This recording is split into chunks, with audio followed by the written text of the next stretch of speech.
શાબ્દિક અર્થ મા પાસેથી પ્રાપ્ત થયેલી ભાષા એવો કરી શકાય. માતૃભાષા એટલે માતા સમાન ભાષા, બાળકને મા તરફથી મળેલી ભાષા.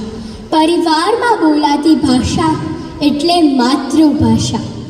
જે ભાષામાં બાળક હસ્યું, રડ્યું, જે ભાષાનો શબ્દ બાળકે સૌ પ્રથમવાર સાંભળ્યો, કાલું ઘેલું બોલવાનો પ્રયત્ન બાળકે જે ભાષામાં કર્યો, બાદમાં તે ભાષાનું શબ્દ ભંડોળ સમૃદ્ધ થવાથી તેના પર પ્રભુત્વ આવ્યું.